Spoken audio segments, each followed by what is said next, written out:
godlike. So that is something that is bothering my mind. Okay, so looking forward to liberating our young people, right? Yeah. Nanaya, what's bothering you? What's bugging you this morning?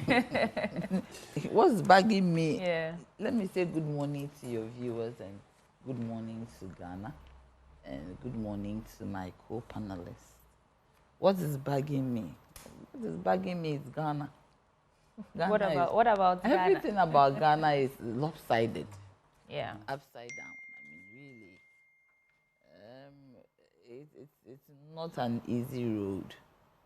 Look at the depreciation of the cedi, the cost of goods and services, the dwindling standard of living, the medical situation. Look at the drugs that were left at the port, and now it has been cleared, I've heard. Nana, you have to speak up for us. You can't hear me. Why? How can I speak up under this circumstance? You mean the problems are weighing you down, eh? It is weighing me down. But we have time. to try for our audience. Yeah. I mean, seriously, if you put everything together, it is not the best. We are not in very good times. And I always say that it is time for us to change the MPP. If for nothing at all, for us to also try another option so that we see how it goes. But as it stands now, and the sad thing is the way they always make us feel that they are the best. At least if you accept it for us, we would, I mean, feel okay. If somebody hurts you and they apologize, even though you know sometimes they don't mean it, then they have apologized. At least you understand that they know what they've done. They know what they've done. But they don't. Yes, but they don't see it. What we are going through, they don't see it. You buy fuel at 60-something cedis a gallon. You buy yam at 50 cedis per tuber. You buy plantain one finger. You buy tangerine for 7 cedis. Yes. One tiny little. Yes, you are talking about. I went to buy guava. They said 86 cedis. I said, why? Because it is imported. Ah, well. We can't grow guava anymore. When we were kids, guava used to grow in our backyard. Anyway, Mr. Money. Nanaya, my junior sister, has reignited the internal debate on whether NDC is the best or MPP is the best. But we leave that decision to the good people of Ghana. Yeah. My take is on the almighty announcement tomorrow, endorsing Dr. Matthew Bogo Prempenapo as the running mate for Dr. Baumia. Political parties are the building blocks of democracy. So when there are cracks in the political party, they impact directly on our democracy. Yeah. So if our democracy is to enjoy an upswing, then we should all make it a point to ensure that we avoid pronouncement or acts which will send us on a downward spiral. I'm saying this in relation to what the MP, Mr. Andy Apia-Kubi said about Dr. Matthew Boko Napo. Party unity is of utmost importance now. I believe a lot of political rectitude and strategic necessity went into the selection of Napo. So it behoves every member of the party to rally behind him to ensure that the MPP goes to this crucial election on a united front and not a divided one. Okay. So we should watch our pronouncement in the party. Discipline party unity is of crucial importance. Yeah. So we will urge our brothers and sisters in MPP, mend fences and then toughen it up with MPP. Yeah. So this is my. I mean, the majority leader did call for unity last week, saying that whatever the case, they should fix it internally and not be airing exactly. And there's a cardinal principle in communication. Even though we have the freedom of speech, we have all the latitude to ventilate our concerns and opinions on every issue under the sun. But that principle states that the truth of a matter is not enough justification for saying it. we all know Napo has school side and bad side. He's strategic. He's a political strategist, but at the same time, he has a lot of work to do to spruce up his image. So, but it's not right. The timing is wrong for anybody to at least hit on his bad side. Anyway, okay.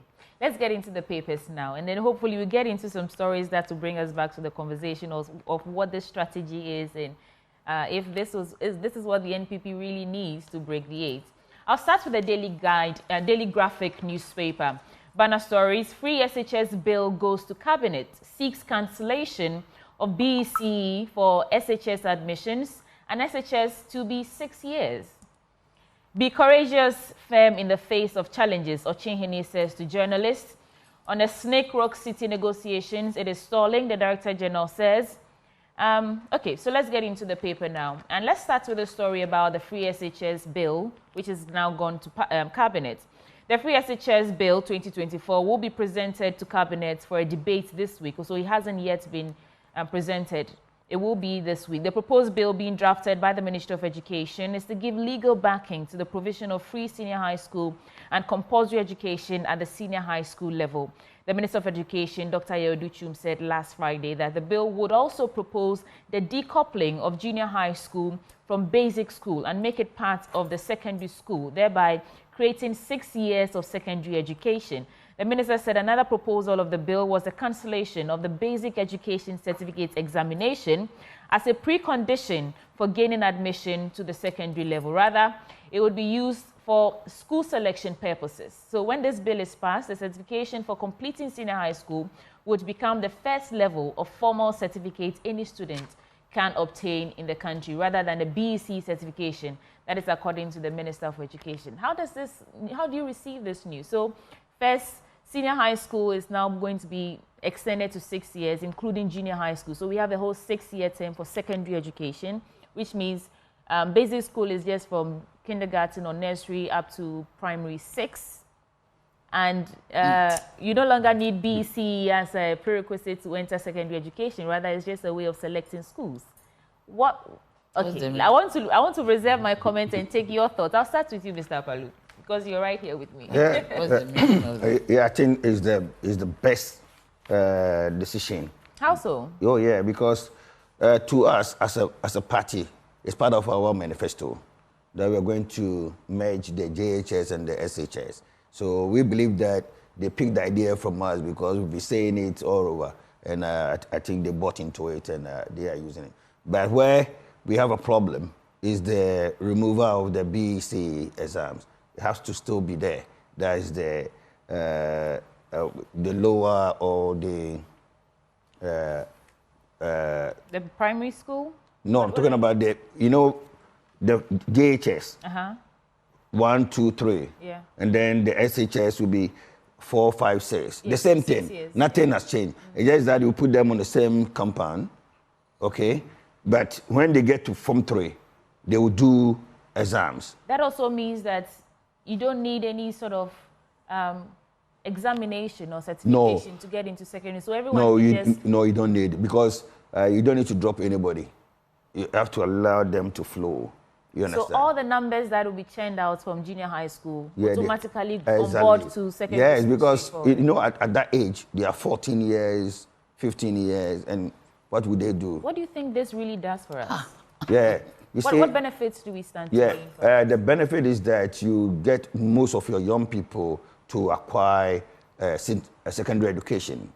At least it will be the minimum of education that your people will have. But they're still getting that now. Yeah, because you see, when some of our kids graduate at JHS and they are not able to continue, okay? So this one will become automatic that every child will go to SHS. Well, I'm asking these questions because we have free SHS now, although it's debatable, although the policy needs review and all that. We have free SHS, which means that every, child who qualifies of school-going age to enter senior high school can actually go to school for free. Yeah.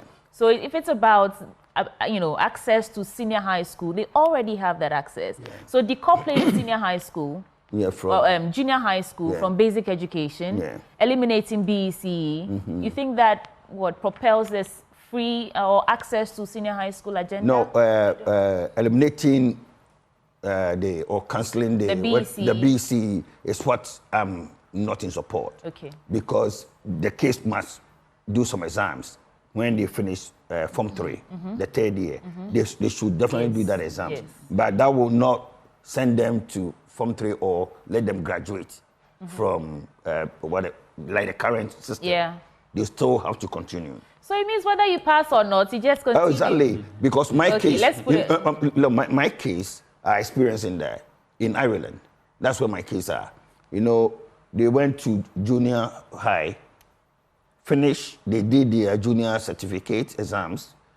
Those who opted to continue, went to Form 5, 5th year. Instead of 4th year, they went straight to 5th year and then 6th year.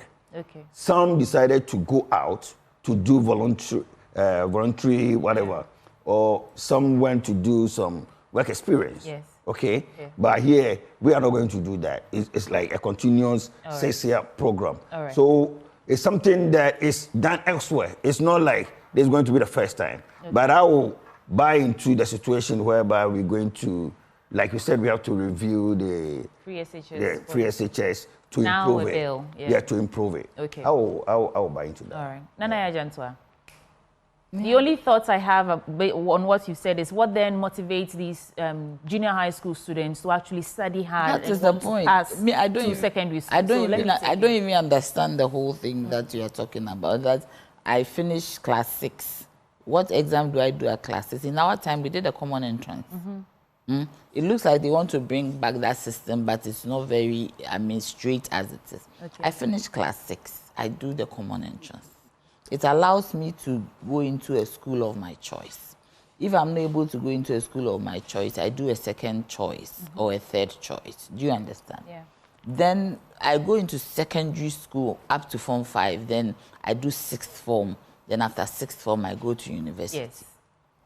Right now, I don't understand that BEC, you won't do any exam. Then you go straight into SHS. I mean, how is that? So the class 6, how do you get into the BEC? So from class 6 straight to secondary school. These are questions we should be posing to the minister everyone who is supposing. Nobody is a kid. As long as you are in school. Me, I went to Form 1 at 10 and a half. One of the youngest. Did you get me? I was 10 and a half years when I went to Form 1. I competed with people who were older than me. That's about the youngest you go to Form 1. Okay. Do you understand? I competed with people who were older than me. I did well in my common entrance. I was promoted 3 times as I was in primary school. So how do you say that the young ones should not be stressed? They should be allowed to go. I don't understand. Okay. Young people should be made to compete. Do you understand? So that you know that I learned and I passed. It's not a freebie. And it's not just about passing. It's the commitment to study. Yes. The skills you gain from learning. Okay. Let's go to Mr. Moni.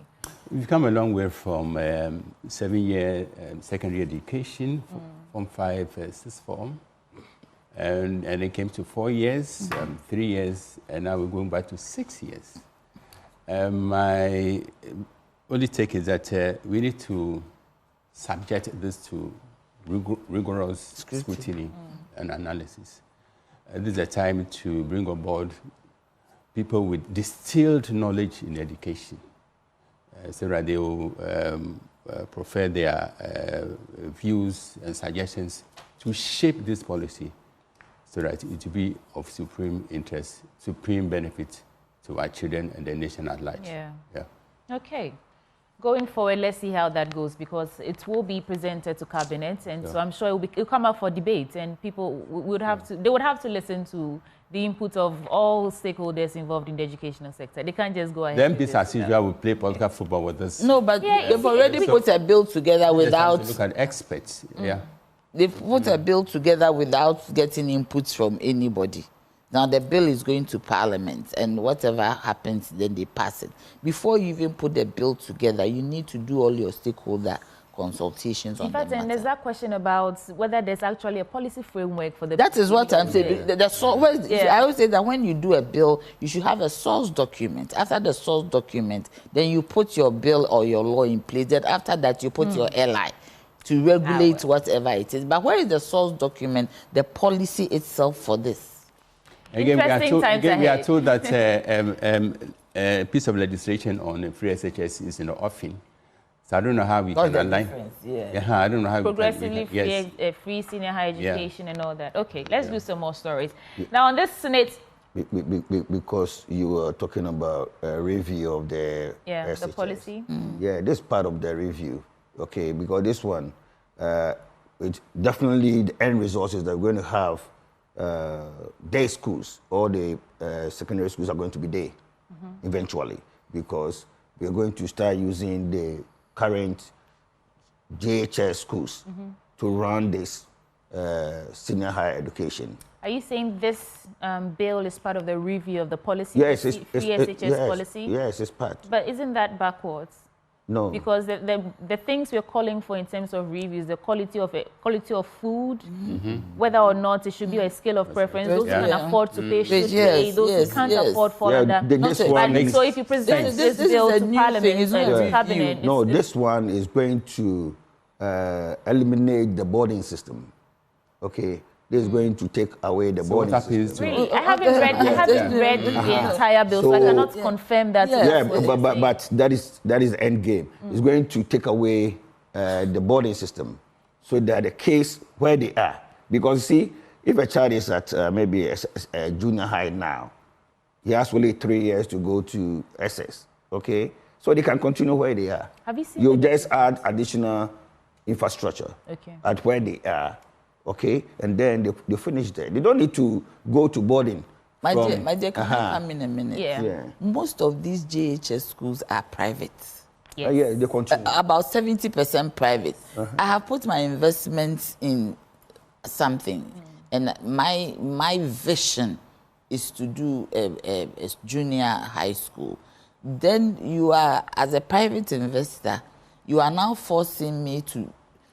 yes, because you are now, you see, who is going to extend it for them? You are going to add on more classrooms, more teachers, the curriculum will change, everything, even the compound will change. Yeah, that's for business, you see. All right, we have to, let's do other stories now. Just a quick one. You know, as a business person, I believe that it is even the best for the private schools, because now you can go to your bank, you can acquire, because there's the demand for your service, okay? Because you're building additional classrooms, additional infrastructure. The banks will be ready to support that, okay? And now the kids who are in the private schools will continue to be at the private schools and finish there. And those who are in the public schools will finish in the public schools. Okay. And now this is going to even reduce the burden on the state. Mr. Apalu, from running this matter needs more probing, but let's put a pin in it and do other stories. So on the Smith Rock City negotiations, the Director General